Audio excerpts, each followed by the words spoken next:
係啊，都有聽過咧，一個講法就係啦，一隻股票嘅股價越跌咧係越貴噶嘛，股價越升越平噶嘛，即係其實講緊咩咧？就講緊嗱，你首先你要知道就係佢點解跌先啊？點解跌啊？因為我而家講緊唔係升嘅情況嘛，我哋講緊跌，咁啊跌咗，咁你要睇下點解跌咯。嗱，咁有啲行業或者有啲公司咧，佢係適合。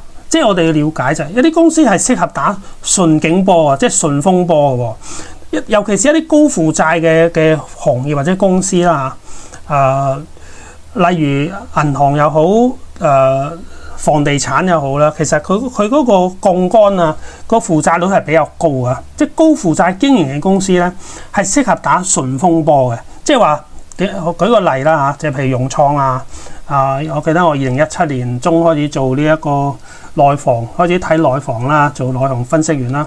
咁啊，當年啦，2027年年中開始咧，咁啊內房咧就進入一個非常之大嘅大牛市啊。原因就咩咧？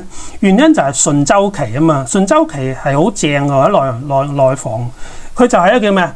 高負債，然後高周轉啊。高股息添啦，點解咧？就係佢係咁噶嘛，佢咧就係譬如我買咗啲地，起咗啲樓啊，賣出去咧，跟住我套翻嚟嘅錢咧，我再買更多嘅地，再起更加多嘅樓，再賣出去，又再翻嚟，又再買，即係重複啊。而呢一個房地產週期係向上嘅，係打緊順風波啊。好處咧就係佢咧係會。個規模越嚟越大，賺錢越嚟越多，但係佢負債係會越嚟越多㗎。即係咧，你會發覺咧就係，你雖然賣咗好多樓出去，套翻好多錢翻嚟，但係你用更加多嘅錢再買地喎，然後因為樓價升，銷售又升，你又再得到更加多嘅銷售。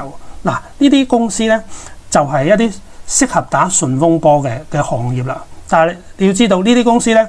當佢嗰個行業嘅周期向下咧，咁你就要走噶啦，你就要走噶啦。咁啊，變咗融創咧，我記得嗰陣時可能11-12蚊啊，2017年嗰陣時，跟住升到40-50蚊啊。OK， 跟住跌到幾毫子。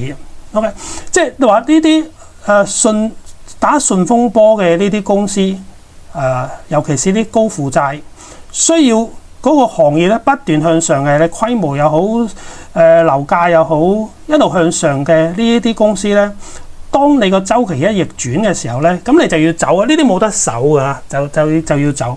嗱，我都講過啦，我以前喺花旗嘛，花旗咧就係、或者呢啲美資投行啦，佢有啲嗰啲花紅咧係出股票俾你㗎，咁同埋咧花旗咧亦都係。曾經推行一個員工儲蓄計劃啦，即係話無論3年又好5年又好啦，咁你每個月你就可以儲你人工嘅一個百分比啦。你話我要加入呢個計劃，咁啊每個月就扣你啲人工出嚟。嗱，儲到譬如5年期或者3年期滿啦，到時咧你可以有2個選擇嘅，一個選擇就係我攞翻本金走，咁佢會計翻利息俾你啊，佢計翻每年可能3厘、4厘、5厘咁樣，佢照計翻俾你嘅。你亦都可以揀到時換花旗嘅股票啊。咁佢當然佢嗰個換股價咧係一早話俾你聽㗎啦。佢其實一早話俾你聽。但係如果你幾年後到期你換股咧，咁你就用咩價換啦？如果你唔換嘅話咧，咁我就俾幾多厘你啦，每年啦幾多厘計翻俾你啦。咁到呢個計劃期滿嘅時候，你可以決定。你係要股票啊，定要現金㗎？咁因為當年咧，花旗嘅股價係順風波啊嘛，即係我意思即係話，當年呢個計劃完嘅時候，佢由呢個計劃開始去到呢個計劃完嘅時候，花旗係喺個順風波嘅週期入邊，所以當你個計劃完期嘅時候，花旗嘅股價係遠高於佢呢一個計劃開始時候定嘅嗰個換股價，所以咧。好多人啊，包括我咧，就揀咗要花旗股票嘅換啊！你要知道呢啲計劃你一裝咗，你話要換咧就即刻要計你稅嘅喎，因為你增值咗啊嘛，佢即刻會計你就係你嗰個換股價同埋你而家花旗銀行嘅市價個差額咧，佢就會計出你賺咗幾多錢。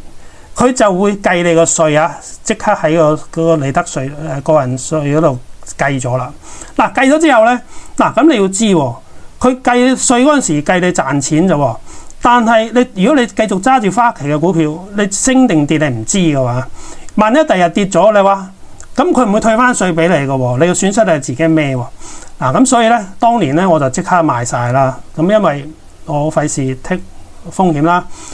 總之我即刻換到股，我即刻賣晒啦。咁結果就避過一劫，因為點解咧？喺呢一個2008年美國金融海嘯，花旗知唔知跌咗幾多 percent 啊？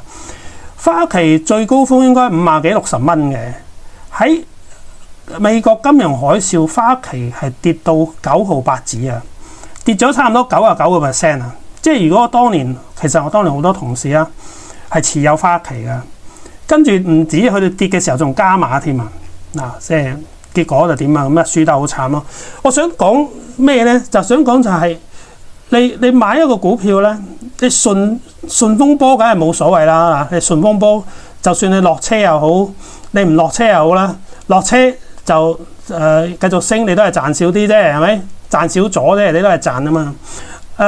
揸住唔落車，你賺更加多係咪？咁呢個就順境嘅時候就係咁啦。但係一旦逆境嘅時候，咁你就要睇下你間公司，你間公司係屬於邊一類嘅譬如呢啲高負債啊、高槓桿呢啲咧。大家知啦，譬如新世界係咪？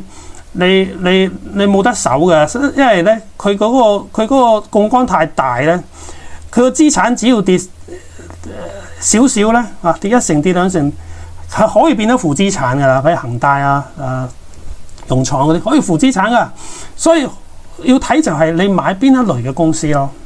即係我想講呢點啦。OK。